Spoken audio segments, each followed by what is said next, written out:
ছোট ভাই তুই আমার, তোর প্রতি স্নেহ ও ভালোবাসার কমতি নেই। আশা করি সেই স্নেহ ভালোবাসার সম্মান রক্ষা করবি। এমন কিছু করবি না যার জন্য তোর ভাইয়ের চোখ রাখতে দ্বিধা কাজ করে। রওশন বেজায় বিরক্ত হয়ে বলল, পিচ্চির খেলনা রাবারের সাপ ছিল, মজা করেই ফেলেছি, ভাবিনি সুরেলা এতটা রিয়্যাক্ট করবে। কলহার ভাবি। চোখে যেন কেউ লঙ্কা গুঁড়ো ছুঁড়ে মারল। রওশন নতমুখে বসে রয় সোফার কিনারে। নারিস তার পাশে বসে। অশ্রু ভেজা চোখ দুটোই বিয়োগ বেদনা কিঞ্চিত হলেও বুঝতে সক্ষম হয় নরিজ। কাঁধে হাত রেখে বলল, I am sorry, but I can't breathe without her. Even if I wanted to, I could never have sacrificed her, but you did. I may not fully understand your pain, but I want you to move on. I want to see my brother smile again, just like before. I just want my brother back. Roshan কপল বেয়ে গড়িয়ে পড়া এক ফোঁটা নন্নজল মুছে নেয়। পুরুষের যে কাঁদতে নেই, যে কাঁদে সে দুর্বল। নরিজ আরেকটু সহজ হতেই রওশন নিজেকে ধরে রাখতে পারল না। কতটা ভালোবাসা বুকের মাঝে পুষলে পুরুষ তার বিরহে এভাবে কাঁদে। নরিজের বুকটা ছ্যাদ করে ওঠে, কিছু বলার ভাষা খুঁজে পায় না। রওশন খুব বেশি সময় নেয়নি, নিজেকে সামলে নিয়ে বলল, তোমার ওপর রাগ অভিমান নেই রিস ভাই, উপরওয়ালা তো তাকে আমার করে পাঠায়নি, তাই যা আছে সব ওনার সাথেই।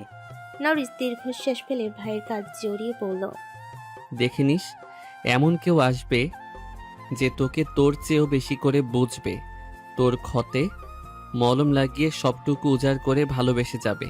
রওশন হো করে হেসে উঠল। তার হাসিতে তার ছিল ছিটকে ছিটকে আসে। হাসতে হাসতে হুট করে মলিন মুখে বলল, আবেগী কথা বাদ দাও রিস ভাই, আমার কাউকে চাই না, আমার আমি আছি। রওশন কথা শেষ করে বড় বড় পা ফেলে প্রস্থান নেয়। নরিজ কিছু পল সেখানেই বসে থাকে। সে এসেছিল রওশনকে কিছু কথা শোনাতে। আরিফাকে অপমান করার অধিকার সে কিভাবে পেল, কিন্তু রওশনের মানসিক অবস্থা দেখে বলার মতো ভাষা নেই। স্টিলের রাজকীয় থালায় খাবার নিয়ে কামরায় প্রবেশ করে সুরেলা। নরিজ জানালার ধারে মোড়ে বসে উদাসীন চিত্রে ভাতের থালা হাতে সহধর্মিনীকে আসতে দেখে শান্ত চোখে চায়। সুরেলা থালা রেখে জগ ভরে পানি আনে। নরিজ হ্যান্ড ওয়াশ রোগে হাত ধুয়ে এসে থালায় ভাত মাখায়। তুমি খাবে না? খেয়েছি আমি। নরিজ চোখ উঁচিয়ে যায়, খাবার চিবুতে চিবুতে বলল। স্বামী খাওয়ার আগেই? সুরেলা অস্বস্তির ভারে নুয়ে যায়, মিনমিনিয়ে সুরে বলল, আমি খিদা সহ্য করবার পারি না, খিদা লাগছিল তাই। কথা সম্পূর্ণ করে না সে। নরিজ শান্ত চোখে তাকিয়ে হাসি ক্ষীণ। সুরেলা পাশেই দাঁড়িয়ে থাকে, কিছু বলতে চায় কিন্তু মুখ ফুটিয়ে বলা হয় না। অস্বস্তি লজ্জায় মুখ নিচু হয়ে আসে। লোকটা নিশ্চুপতা শঙ্কিত মনে ভয় বাড়িয়ে দেয়। নরিজ ইশারায় কাছে ডাকে। সুরেলা ইতস্তত ভঙ্গিতে এগিয়ে আসে। সুরেলা ঝুঁকে এলে নরিজ পাতের শেষ লোকমা মুখের সামনে ধরে বলল, ডার্লিং, হাঁ করো। বিস্ময়ে সুরেলার মুখ হা হয়ে এসেছে। নরিজ চোখে আসে, মুখে নিবালা তুলে দেয়। মুখটা শুকনো লাগছে কেন? রাগ করেছো আমার উপর? সুরেলার চোখ দুটো ভরে উঠতে চায়, ঘন ঘন পলক ফেলে তা আটকে নিল। মুচকি হেসে বলল, রাগ করবো কেন? স্মরণে ছিল কিন্তু গুরুত্বপূর্ণ কাজে আটকা পড়েছিলাম ডার্লিং। কাল সকালে নিয়ে যাব, প্রমিস। মন খারাপ করে থেকো না। এতটাও আশা করেনি সুরেলা। মনে জমা মাঘের ঘন কুয়াশার আস্তরণ কাটতে শুরু করেছে। সে দুহাত সমানতালে কসলায়। কিছু বলতে চায় কিন্তু ভয় লাগে বেশ। নরিজ অভিজ্ঞ চোখে খেয়াল করে শোধায়, কিছু বলবে? সুরেলা উপনিজ মাথা নেড়ে সম্মতি জানালো। নরিজ গম্ভীর মুখে বলল, এত হেজিটেশন কিসের? আমি কি পরকেও? কেমন শক্ত গলা। সুরেলা নত মুখে দাঁড়িয়ে দোনো মনে ভোগে। লোকটা যদি রেগে যায়, কটু কথা শুনে সে লজ্জে মরে যাবে। সে ভদ্র দৃষ্টিতে তাকিয়ে বলল, আলমারিতে আপনার টাকা থেকে কিছু টাকা নিয়েছিলাম। নরিজ ভুর কুচকে যায়। সুরেলার শ্বাস ক্রিয়া বন্ধ হবার উপক্রম, তবে জনাবে বসতে থতমত খেয়ে গেল। আপনি কে? এ কেমন প্রশ্ন? নরিজ দীর্ঘশ্বাস ফেলে বলে, আপনি আমার কি হন? সুরেলা ভীতু চিত্রে লাজুক স্বরে জবাব দিল।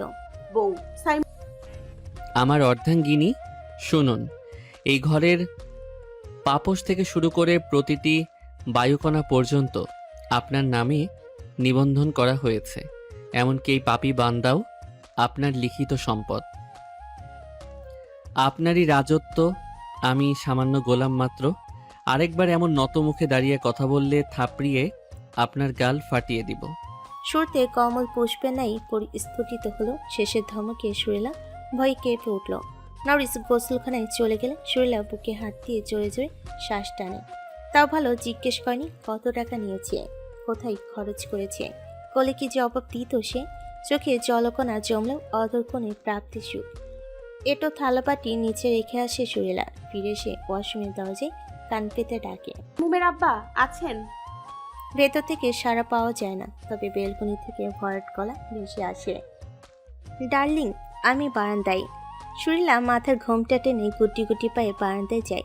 লোকটা পকেটে হাত গুটিয়ে অন্ধকারের দিকে তাকিয়ে আছে, কেমন উদাসী ভাব বিরাজমান। সে পিঠ পেছনে দাঁড়িয়ে শুধায়। আপনার মন খারাপ? নরিচ পেছন ফিরে যায়, বুড়ো উঁচিয়ে গম্ভীর সুরে জবাব দিল। না, তবে মনে হচ্ছে আপনার মন খারাপ। কারণ জানতে পারি? আমি তৈরি হইয়া বইসা ছিলাম, আপনি আসেন নাই।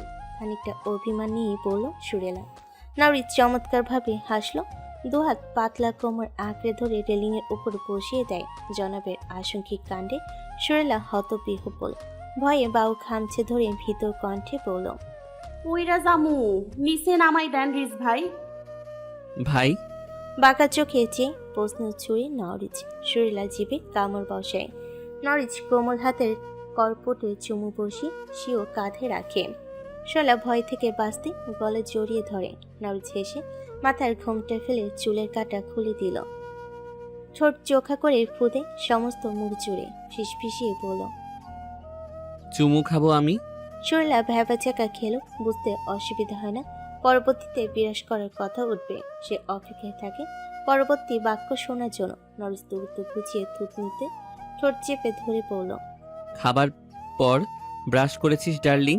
আহা, জীবনটাই প্রাসময়। খুদকুইতা লাটসের শুধরানোর না। খোঁচা দাঁড়িয়ে খোঁজে সুরেলা নাক মুখ কুচকে জবাব দেয়। ব্রাশ করি নাই, তাই নামাজের আগে নিমের ডাল দিয়ে মেসওয়াক করছিলাম। মুখ সুপা অহনো তিতা তিতা। সত্যি কইতাছি, বিশ্বাস না হইলে সুম্মা দিয়ে দেখেন।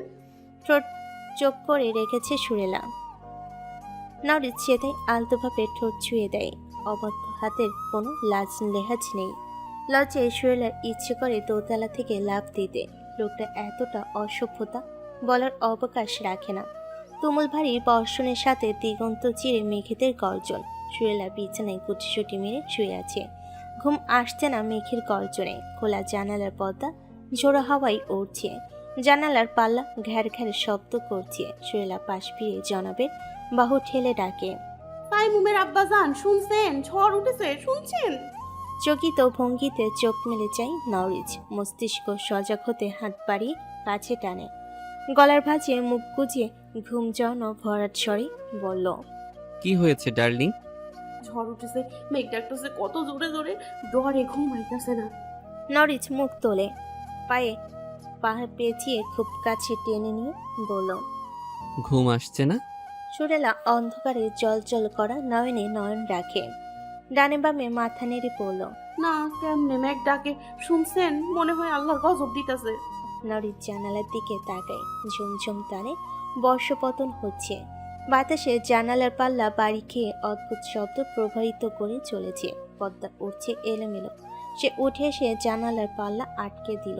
আলমারি খুলে পাতলা কম্বল বের করতে করতে বলল। ঘুম যখন আসছে না তখন সময়টুকু কাজে লাগানো উচিত।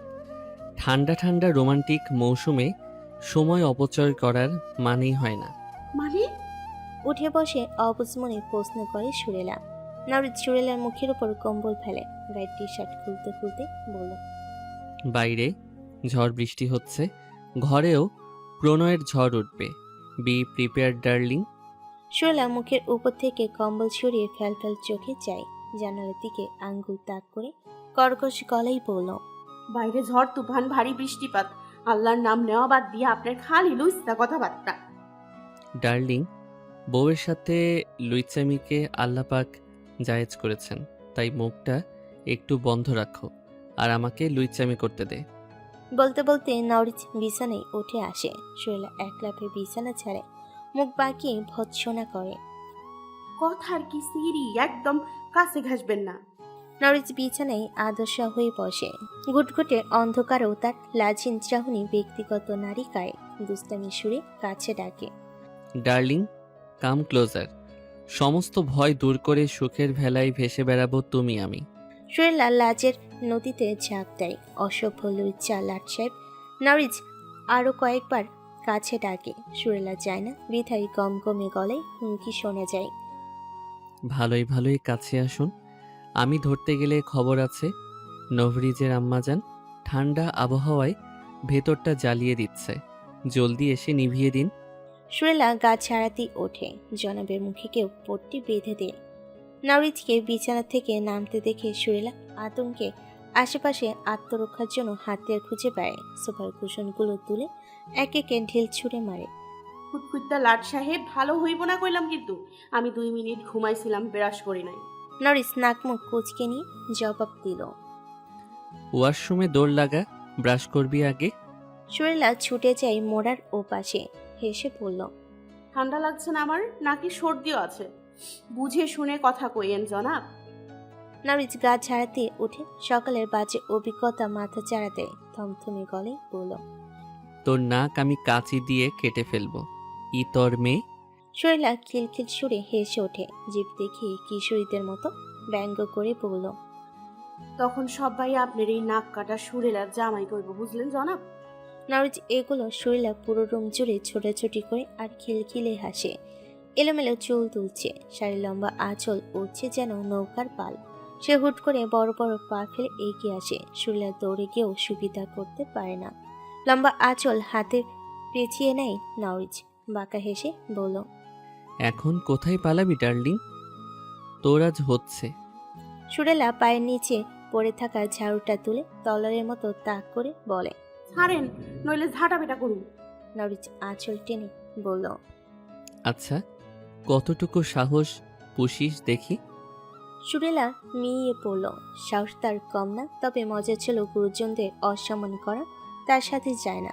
সে ঝাঁটা ফেলে দিয়ে আত্মসমর্পণ করে। নরিচ পিঠ পেছনে দাঁড়িয়ে এক হাতে পেট জড়িয়ে শূন্য তুলে নেয়। গোসলখানার দিকে পা বাড়াতে সুরেলা সাপের মতো ফুঁসে ওঠে। একটাই জীবন, তাও আবার ব্রাশময়। কতটা গোসলখানা থেকে ফিরতেই সুরেলা কম্বলে আপাতমস্তক পেঁচিয়ে শুয়ে পড়েছে। নরিচ বিরক্ত হয়ে বটে, কম্বল টেনে বলল। শৈলা মার খাবি? ক্ষণিকের জন্য উকি দিয়ে দুষ্টু হেসে বলল। হ, খামু। নরিচ কম্বল টেনেও খেয়ে পায় না, কিভাবে পেঁচিয়েছে কে জানে। এই মেয়ে তার ধৈর্য নিয়ে এক্কা দোক্কা খেলছে। সে আঙ্গুল চালিয়ে শ্বশুরি দেয়, কাজ হয়। শৈলা বাইত মাছের মতন তিনবিন শুরু করে দেয়। খিলখিলি হেসে শাসে। ভালো হইব না কইলাম। আচ্ছা, খারাপ কি করবি শুনি। শ্বশুরে মাত্রা বাড়িয়ে দেয় সুরেলা। হাসতে হাসতে সুরেলার চোখের কোণায় জল জমে, লজ্জাও পায়। লুচ্চালোক শ্বশুরিতে সীমাবদ্ধ থাকলে তো কম্বলের ভেতর থাকা অসম্ভব। সুরেলা কম্বল সরিয়ে উঠে বসে। বলিষ্ঠ হাত দুখানা নিজের হাতের মুঠোয় বন্দি করে শান্ত সুরে বলল। আপনি এমন কেন? কেমন? পাল্টা প্রশ্ন ছুড়ে নরিচ এগিয়ে আসে। কণ্ঠমণিতে গম্ভীর চুম্বন করে। শৈলার কণ্ঠরোধ হয়ে আসে। একে নিদারুণ জ্বালা পোড়া। আস্তে ধীরে মাথা বালিশে ঠেকে যায়। বিছানার চাদর থামছে হাঁপানি রোগীদের মতো শ্বাস জুড়ে। মুহূর্তগুলো এত মধুর কেন?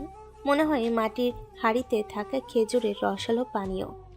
হঠাৎ গা শিউরে ব্যথায় কুকিয়ে উঠল সুরেলা। নরিচ নাভিকুণ্ডে বৃদ্ধাঙ্গুল ঠেসে ধরল। আলো আধারিতে নন পিয়াসিং নেভাল রিং জলজল করছে। সুরেলা চোখ মুখে খিচে বিড়বিড় করে। লুচ্চা জনাবে, লুচ্চা কারবার। রোজা দিন হয়, সকালবেলা ঘুম ছাড়তে একটু দেরি হয়। তবে সাউরি খাওয়ার পর রিজ ভাইয়ের কথায় রওশনের আর ঘুম ধরেনি। মনের গহীনে অপরাধবোধ কুড়ে কুড়ে খাচ্ছে। লাজুক ও সুমাখা নত মুখখানি ভেসে বাড়ি মানুষ পটে। মেয়েটাকে কতটা বাজেভাবে অপদস্থ করেছে সে, অথচ মেয়েটা মাসুম। সে ভিতরে ভেতরে ছটফট করে। এখন কি করা উচিত তার? মেয়েটাকে একবার সরি বলা আবশ্যক। ভাবতে ভাবতে ছাদে উঠে আসে রওশন। দূরে রেলিংয়ের উপর দিয়ে রূপসাকে হাঁটতে দেখে চমকায় বেশ। দ্রুততম গতিতে এগিয়ে সে খপ করে হাত ধরে। আগমনে রূপসা সাম্য অবস্থা বজায় রাখতে ব্যাহত হয়। চোখ বড় বড় করে পিছন থেকে হেলে পড়ে সামান্য। রওশন আগে সজোরে টান দিয়েছে বিধায় রক্ষে বর্ষর ধমক দেয়। পাগল হয়ে গেছিস? থাপড়ে গাল ফাটিয়ে দিব যদি পা স্লিপ কাটতো। রূপসা ধমকে কাচমাচু মুখ বানালো। ভাইয়ের কাঁধে ভর দিয়ে রেলিং থেকে নামে। অল্প সময়ে আদরে তোলালির গাল ভিজে একাকার। প্যাচপেচে গলায় বলল, ভাইয়া আমি না বোধ হয় ধীরে ধীরে পাগল হয়ে যাচ্ছি। মাথার ভেতর পরপর করে, অল্পতেই রাগ হয়, মনে হয় সব ভাঙচুর করে দিই। রওশন বোনের মাথায় হাত রাখে আলতো ভাবে। কোমল আদরে ডাকে, এই পিচ্ছি, পাগলেরা কখনো বুঝতে পারে নাকি যে সে পাগল হচ্ছে? তুই তো বোকা, আর বোকাদের রাগ বেশি হয়। রূপসা গাল ফুলিয়ে পড়ল, আমি মোটেও বোকা নয় ভাইয়া, আমার অনেক বুদ্ধি আছে, সবসময় পরীক্ষায় ফার্স্ট হই। রওশন হেসে বোনের কাঁধ জড়িয়ে পড়ল। আচ্ছা, রূপসা মাহবুব খান অনেক বুদ্ধিমতী। এবার বল, এত সকাল সকাল রেলিংয়ের উপর হাঁটছিলি কেন? ভেতরের শাকচুনি বেরিয়ে এসেছিল বুঝি? রূপসা মিষ্টি করে হাসলো। তার গ্যাস দাঁতের হাসি বড্ড বেশি নজরকাড়। সে উঠ করে হাসি থামিয়ে মলিন মুখে বলল, ঘরে একা বসে থাকতে ভালো লাগে না, আমাকে একটু বাইরে ঘুরতে নিয়ে যাবে? আচ্ছা, নদীর তীরে নিয়ে যাব। বাইকে বসতে পারবি নাকি গাড়ি নিতে হবে? গাড়িতে যাব, বাইকে ধুলোবালি ছাই এসে চোখে লাগবে। তাছাড়াও আমাকে চুল ছাড়া থাকতে অনেক বাজে লাগে, সবাই হাসবে তো। রওশন বোনকে পাজকোলা করে সিঁড়ি পেয়ে নিচে নামে। কামড়ের দিকে আগাতেই সুরেলা সামনে পড়ে। রওশন পাশ কাটিয়ে চলে যাবে। সুরেলার গলা শোনা যায়, রওশন ভাই কি হয়েছে ওর? কিছুই হয়নি, সকালবেলা পেটনির মতো রেলিংয়ের উপর হাঁটছিল। তুমি কোথায় যাচ্ছ? ছাদে? স্বাভাবিকভাবে বলে ওঠে রওশন। তবে সুরেলার মুখপানে ভুলক্রমেও তাকায় না। সুরেলা হেসে বলল, এমনি হাঁটছিলাম। রিজ ভাই ওঠেনি, একটু দরকার ছিল আর কি। উঠেছে, ঘরেই আছে। বলে রূপসার মলিন মুখপানে চায়। চোখাচুকি হতেই নজর সরিয়ে নেয়। যদিও সে জানে রূপসা ইদানি অদ্ভুত পাগলাটে আচরণ করছে, কিন্তু মেয়েটা কাল তার ভাইকে অপমান করেছে, সে কখনোই ভুলবে না, আর না ক্ষমা করবে। রওশন বোনকে নিয়ে চলে যায়। রূপসা ঘাড় বাঁকিয়ে সুরভাবির পানে তাকিয়ে থাকে। মনে হয় সুরভাবি না, স্বয়ং সিনান সালিহ দাঁড়িয়ে আছে। আর তার কিশোরী সদ্য পরিস্ফুটিত মনে অভিলাষ জাগে দৌড়ে গিয়ে আষ্টে পৃষ্ঠে জড়িয়ে ধরতে, তারপর হাউমাউ করে কাঁদতে কাঁদতে বলতে, ওই খারাপ লোকটা তার বুকে বাজেভাবে ছুঁয়েছে। সে কথা মনে আসতেই কিশোরীর নিজেকে ঘৃণা লাগে। মনে হয় লোকটা ছোঁয়া এখনো সেখানেই লেপ্টে। অসহ্যকর অনুভূতি হয়, মরার খোয়াশ জাগে। সেই বাজে অনুভূতি কিশোরীর মতো নরম মনটাকে প্রতিটি ক্ষণ খুঁচিয়ে পারে। এর চেয়ে ভালো ছিল সেদিন মরে যেত। রওশনের সঙ্গে কথা বলতে বলতে নরিজ বাবা মায়ের রুমের দিকে অগ্রসর হয়। সেও পকেটে হাত গুটিয়ে গাম্ভীর্য ঠাট বজায় রেখে বলল, খালাম্মা বিয়ে ভাঙার জন্য রিফাকে বকাঝকা করছিল। এক পর্যায়ে রিফা খালাম্মাকে সব খুলে বলে। খালাম্মা আমাকে ফোন করে বলতে বলতে কেঁদে দিয়েছিল। বাবা নামক বটগাছের ছায়াবিহীন জীবনে লোকজনের কম তুচ্ছতাচ্ছিল্য সহ্য করেনি আরিফা। সব সঙ্গোপনে তালাবদ্ধ করে মায়ের ছায়াতলেই বড় হয়েছে। খালাম্মার শরীর ইদানিং ভালো যাচ্ছে না। একমাত্র ছেলে তো বউয়ের হাতের পুতুল। বোনের দায়িত্ব নিতে অনীহার শেষ নেই, তাই মেয়েকে পাত্রস্থ করার এত তাড়া। তাছাড়া চাচি যেন আরিফাকে পছন্দ করেছিলেন, তাই এত সব। তোর মত না থাকতে পারে, সরাসরি মানা করে দিতি, তা না মেয়েটাকে যাচ্ছে তাই বলে অপমান করলি। অপরাধ বোধে রওশনের মাথা নুয়ে আসে। নিজ বিক্ষুব্ধ মনে খুব বেচারি মেয়েটার উপর ছেড়েছিল। অচিরেই দীর্ঘশ্বাস বেরিয়ে আছে। না, মেয়েটার কাছে এবার ক্ষমা চেয়ে বোন রূপসাকে নিয়ে চলে যাবে ইট পাথরের শহরে। গ্রামীণ শ্যামল সতেজতায় ভরপুর পরিবেশটাও মনে শান্তি দিচ্ছে না। সে রিজ ভাইয়ের নিকট হতে রাহেলা বানুর নম্বর টুকে নিয়ে চলে যায়। নরিজ বাবার দৌড় করে করাঘাত করে ডাকে, আব্বা ভেতরে আছেন? অনুমতি নিয়ে নরিজ ভেতরে প্রবেশ করে। নোমান মাহবুব কোরআন শরীফে চুম্বন করে জুলদানিতে বেঁধে যথাস্থানে রেখে দিল। হুইল চেয়ারে বসে ছেলেকে বসতে ইশারা করলেন। নওরিজ বাধ্য ছেলের মতো সামনে টুল ঠেলে বসে। নোমান মাহবুব রয়েছে কথা পারেন। আব্বা নিজেকে অহেতুক ঝামেলায় কেন জড়াচ্ছেন বলুন তো? কি লাভ এসব? শুধু শুধু শত্রুতার সংখ্যা বাড়ানো।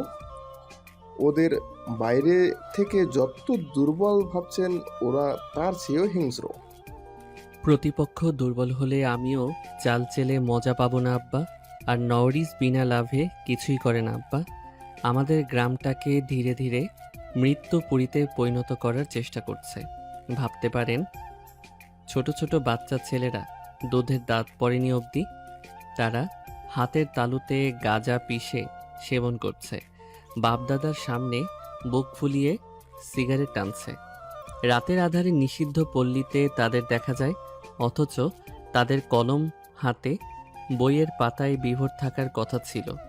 নোমান মাহবুব কি বলতেন ভেবে পান না। এসবে তিনি জড়িত ছিলেন এককালে। টাকার ক্ষমতার নেশায় স্বীয় নৈতিক মূল্যবোধকে পিষে ফেলেছিলেন। অন্ধকারের জগতে কতবার হাত কালো করেছেন হিসেব নেই। বয়সকালে এসব আর টানে না। মৃত্যুর ভয়ে কুড়ে কুড়ে খাচ্ছে ইদানিং। কি হিসাব দিবে সৃষ্টিকর্তাকে? তাই তো শেষবেলায় পাপ মোচনের জন্য ছটফট করছেন। কোথাও শান্তি পাচ্ছেন না। নরিজ বাবার দিকে সরাসরি তাকায়, কণ্ঠে শীতলতা ঢেলে গুরু গম্ভীর স্বরে বলল, আব্বা, আমি আপনার কাছে কোনো প্রকার তথ্য বা সাহায্য চাইছি না। শুধু এটুকুই চাওয়া, ওদিকে আর ঝুঁকবেন না। যা করে এসেছেন তা অতীত। ভবিষ্যতে যতটুকুন পাবেন সেটাকে আর কলুষিত করবেন না। অনুরোধ। আমি রিচ, একবার ক্ষমা করেছি মানে বারবার করব এমন না। চাচাজানকে বোঝাবেন ওই অন্ধকার জগৎ থেকে যত দ্রুত সম্ভব যেন বেরিয়ে আসে, নয়তো আমি রিচের ভয়াবহতাও দেখতে হবে। কিঞ্চিত ছাড় অবধি দিচ্ছি না, সে আপনি কিংবা চাচাজান যেই হোক না কেন। নোমান মাহবুব ছেলের শান্ত গলার সাবধান বাণীতে কিঞ্চিত ভয় পায়। রমজানকে তিনি অনেক বলেছেন, ভাইটি শুনতে চায় না। বিরক্ত হয়ে তার সামনে আসে না আর। সে তবু সম্মতি জানালো। নওরিজ বিদায় নিয়ে উঠবে। নোমান মাহবুব ছেলেকে পিছু ডাকলেন। আব্বা, এই মিনির কি করবেন? আমি শোভাকে মেনে নেব, কিন্তু আপনিই বলুন, ওরকম শরীরের বিকিয়ে ছেলের সামনে বলতো জড়তা কাজ করে। রাগে মুখটা লাল হয়ে এসেছে। তিনি ফোঁস করে শ্বাস ফেলে আবারও বলেন, শোভাকে আমাদের কাছেই রেখে দেব। নিশান কি করবে না করবে জানি না, তবে আমি দত্তক নিয়ে ওকে নিজ পরিচয়ে বড় করব। বাচ্চা মেয়েটাকে দেখলেই কেমন অদ্ভুত মায়া কাজ করে। নওরিজ চোখে হাসে। সত্যি সুবার ভেতরে এক অন্যরকম মায়া মেশানো অনুভূতি বিরাজমান। মেয়েটার সহজ সরলপনা, বড়দের মতো কথা বলার ভঙ্গিমা সবই আকর্ষণীয়, কিছুটা রূপসার মতো। নওরিজ সামান্য হেসে বলল, আপাতত সব ছোট চাচাজানের উপর নির্ভর করছে। তিনি আসলেই সব জটলা খুলে যাবে। তিনি যদি মিনিকে রাখতে চায় তাহলে আমার বা আপনার কথার মানে হয় না। তবে সে মিনির সাথে থাকতে না চাইলে বাকিটা আমার উপর ছেড়ে দিন। নোমান মাহবুব ছেলের উপর 16 আনাই ভরসা করে। ছেলের মাঝে মরহুম বাবার প্রতিচ্ছবি পরিলক্ষিত। নওরিজ দরজা অব্দি গিয়ে থেমে যায়। ঘাড় বাগিয়ে শুধালো, আমি সুরেলাকে ওর বাবার বাড়িতে ছেড়ে একটা কাজে বেরোবো। মেয়েটা সেই যে এলো, বাবার বাড়িতে পা মারায়নি। আম্মা কোথায় তাকে না বলে তো যেতে পারি না। নোমান মাহবুব ছেলের দিকে তাকিয়ে জবাবে বললেন, তাকে না বলে যেতে পারেন না, অথচ তার অপছন্দের মেয়েকে নিয়ে ঘর বাঁধলেন। সংসারটা আমার। আম্মার পছন্দ মোতাবেক বউ আনলে শুধু আম্মা খুশি হতো। আমি বা সেই অপরিচিতা কেউই মন থেকে খুশি হতে পারতাম না। কিছুটা সময় গড়াক, আম্মা নিশ্চয়ই বুঝতে পারবে তার ছেলে রূপা তামা নয়, বরং খাঁটি সোনা ঘরে এনেছে। নওরিজ শান্ত গম্ভীর মুখে বলে বাড়াবে। দেখতে পাই মা এদিকেই আসছেন।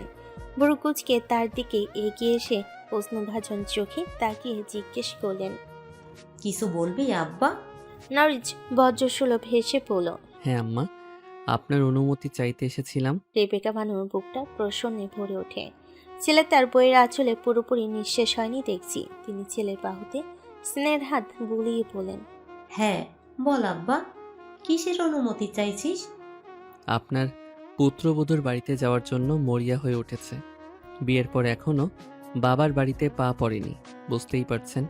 আমি একটু দরকারি কাজে বেরোবো, তাই ভেবেছি যাওয়ার পথে ওই বাড়িতে রেখে ফিরতি পথে নিয়ে আসবো। আপনি কি বলেন? রেবেকা বানুর হাসিরা ছুটে পালায়, মুখটা থমথমে হয়ে আসে। ছেলের বউকে ছাড়া কিছুই চোখে দেখে না। সে মলিন হেসে বলেন, সব তো ঠিক করেই ফেলেছো, আমাকে বলার প্রয়োজন ছিল না রিস। বিয়ে করেছো, বউ নিয়ে ঘুরবে ফিরবে, যেখানে খুশি যাবে। আমি বলা বা না বলার কেউ না তো। নরিচ মায়ের কাজ চড়ি কোমল গলায় ডাকে, আম্মা, আপনি কেউ না মানে? আপনি তো সব। মায়ের জায়গা তো সবার উপরে। মায়ের ভালোবাসা তুলনাহীন। আপনার জায়গায় আপনি সম্পূর্ণ ঠিক, কিন্তু আমিও ভুল নই আম্মা। সুরেলা ছোট ঘর থেকে এসেছে বলে তাকে তুচ্ছ তাচ্ছিল্য করবেন, অপমান করবেন, ছেলে বউ হিসেবে মানবেন না, এতটাও নীচ নয় আমার আম্মা, তাই না? জানি রাগের বশে দুই একটা কথা হয়তোবা বলেন, তবে দুদিন পরে দেখবেন আপনারই লাডলি হয়ে গেছে সে। অতি শুকনো কৌশলে মায়ের মন ভোলানোর চেষ্টা করে নরিচ। রেবেকা বানুর মনটা ছেলের ডাকে কিঞ্চিত নরম হয়ে এসেছে। আদরে গোমরা মুখ ছেলে যখন ভর ছড়ে আম্মা ডাকে, তাল মাতৃমনে সমস্ত স্নেহ যেন উত্তাল ঢেউ হয়ে কিনারে আশ্রে পড়ে। নরিচ মায়ের সাথে কিছু সময় অতিবাহিত করে অনুমতি নিয়ে ঘরে এসে সুরেলাকে তৈরি হতে বলে। সুরেলার আনন্দ ধারা যেন টকবগে উঠতে চায়। জনাব যখন মায়ের অনুমতি নিতে যাচ্ছে বলে চলে গেল, তার মুখটা মলিন হয়ে এসেছিল। শাশুড়ি নিশ্চয়ই কলা কৌশলে আটকে নেবে। সে আলমারি থেকে নতুন কালো বোরকা নেকাব বের করে বলল, আমি তো রেডি, জলদি চলুন না, আমার না তর্স হয়েছে না, মনে হচ্ছে দৌড়ায় চলে যায়। নরিচ দরজা চাপিয়ে এগিয়ে আসে বধূর পানে। সুরেলার পরনে জামদানি শাড়ির আটসাট করে কোমরে বেঁধে নেয়, যেন বোরকা পরে 7 মাসের পোয়াতি না লাগে।